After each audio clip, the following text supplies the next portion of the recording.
बड़ा अच्छा लग रहा है आपको देख के, और जो अभी हमने छोटा सा नमूना देखा वो देख के तो और एक्साइटमेंट जो है वो बिल्डअप हो चुकी है। लेकिन अगर बात करें विशाल सर आपसे, आपने और तबू मैम ने पहले भी बहुत ही लेजेंडरी काम किया है सो जब आप ये कैरेक्टर लिख रहे थे, so did you only have Tabu ma'am in mind? Actually ये जिस पे ये फिल्म बेस्ड है वो उस बुक का नाम है एस्केप टू नोवे बाय अमर भूषण, जो कि काउंटर एस्पिनाज यूनिट के चीफ हुआ करते थे RNDW में। तो उसमें जो कैरेक्टर है वो मेल था, पर मेरे लिए उतना एक्साइटिंग नहीं था। जैसे ही मैंने उसे, मुझे लगा कि टबू से करा सकते हैं, तो सडनली मेरा एक्साइटमेंट हो गया। तो मैंने उसका सेक्स चेंज कर दिया, कैरेक्टर का क्या जेंडर चेंज कर दिया।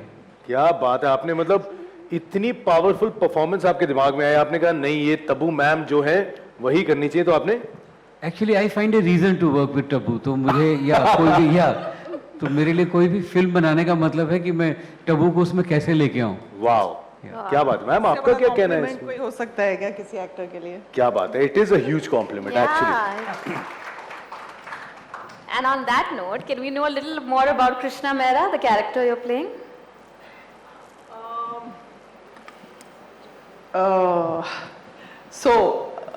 I mean, professionally, she works in counter-espionage unit, but I think the person she is far more layered and interesting and all that. And I think there's a strange and weird parallel between what she's doing and what her life is and who she's being. So I think आपको film देखने के बाद समझ में आएगा कि how all these things intertwine. Yeah. Wow. And Vishal sir, what made you tell this story in particular? Yeah, I think हमारे यहाँ मुझे लगता है कि हम जो फिल्में हमने बनाई हैं उसमें जब भी एस्पिनाज जॉनर आता है तो वो उसमें स्पाई थ्रिलर और एस्पिनाज जॉनर ये दोनों मिल जाते हैं, और असैसिन उसमें स्पाई के ऊपर असैसिन आ जाता है, जो कि बॉन्ड या उस तरह की फिल्में या बॉर्न आइडेंटिटी उस तरह का, या अभी ग्रे मैन जैसे जिस तरह से आई।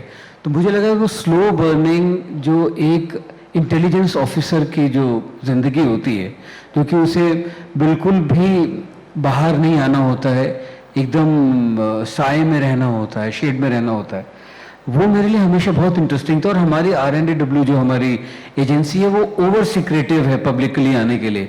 आप बाहर का अगर देखें, हम लोग FBI या CIA उन सबकी स्टोरीज एक या उनके जो वर्किंग पैटर्न है उसके ऊपर बहुत सारी फिल्में बनी हैं, हमारे यहाँ बहुत सीक्रेटिव है। और ये जब नॉवल मैंने पढ़ा तो मुझे बहुत यूनिक लगा। It makes you sit in RNDW office when you read this. The detailing is so beautiful dramatically because उसमें ये it's based on a real case which happened in 2004 where RNW had a mole in their office. So ये उस detailing जो थी वो मुझे बहुत ज़्यादा फैसिनेटिंग थी वो मेरे लिए, और उसको एक फिल्म में लेके आना, उसको ड्रामा उसके अंदर क्रिएट करना, उसमें कितना फिक्शन है कितना रियल है ये आपको देखने के बाद अंदाज़ा नहीं लगे, तो वो मेरी कोशिश थी और वही मेरी इंस्पिरेशन थी। क्या बात है। लेकिन मैं तबू मैम आपसे सीखना चाहता हूँ, कैसे कहा जाता है, फ्रॉम दी एपिग्लॉटिस कहते हैं ना, वो मुझे बड़ा अच्छा लगता है। आपकी प्रोनाउंसिएशन इतनी कमाल की है जब आप डायलॉग डिलीवरी कर रही होती है, तो कैसे ख बोला जाता है, कैसे बोला जाता है प्लीज? खुफिया। खुफिया, खत्म। क्या बात है, खत्म। खाली आपने खुफिया बोला, मैं तो खत्म हो ही गया। इतने प्यार से आपने मेरी किस्मत। पहली बार किसी ने मुझे खुफिया बोला और मुझे बुरा नहीं लगा। लेकिन और ये है ना करेक्ट करने के लिए डबिंग में थोड़ा सा भी ऊपर नीचे तब वो नुक्ते का ख्याल रख लेना बस। वाह, सर को भी बहुत ज्यादा होता है ना परफेक्शन का जो। गुलजार साहब और इनके साथ काम करना मतलब नुक्ते संभालो भाई। अच्छा, मैं आपसे पूछना चाह रहा हूँ, जब आपके पास एक फिल्म की स्क्रिप्ट आती है तो क्या होता है, क्या ऐसी चीज आप स्क्रिप्ट में देखती हैं या पढ़ती हैं और पढ़ते आपको लगता है this is the role for me, मैं ये करना चाहती हूँ? विशाल जी की हर स्क्रिप्ट पढ़ के यही लगता है कि ये मेरे लिए लिखी गई है। और आई थिंक हमेशा ऐसा ही होगा। ये जो स्क्रिप्ट लिखेंगे मुझे ही सोच के लिखेंगे, मेरे लिए ही लिखेंगे, कोई और एक्ट्रेस करे वो अलग बात है, लेकिन लिखी तो मेरे लिए जाएगी। क्या बात है, ये भी अच्छी बात है। बड़े ही प्यार से जो अभी आपकी धमकी दी है विशाल सर को, लेकिन ये ऐसा ही रहे।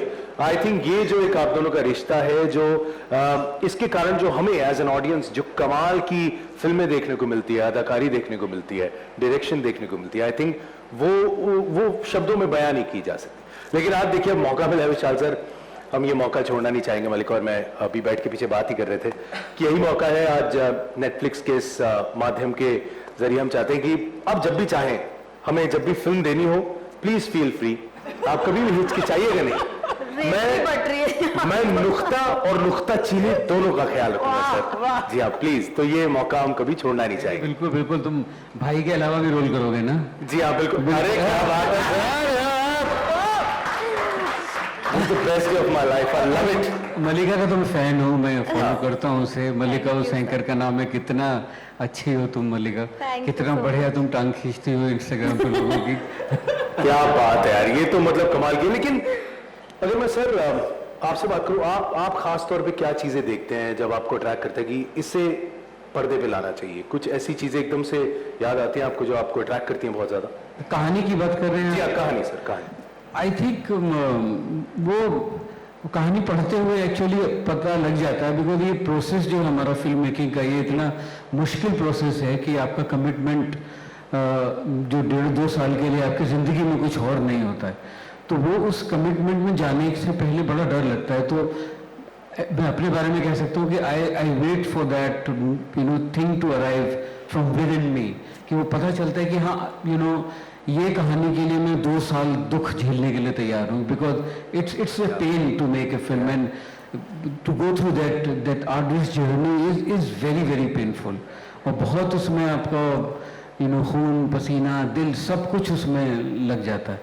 तो वो कहानी अपने आप आपको खींच लेती है कि हाँ, तो जैसे बहुत फिल्मों में हुआ, जैसे ब्लू अम्ब्रेला में हुआ, या मैकबेथ जब हम लोग मकबूल कर रहे थे तब हुआ, हैदर में हुआ, और तो या वो हर फिल्म में हुआ वो, पर वो उस मोमेंट में पहुंचने के लिए वो अंदर से आपको पता चल जाता है कि हाँ, ये बनाए बिना अब मुझे चैन नहीं पड़ेगा। ओके।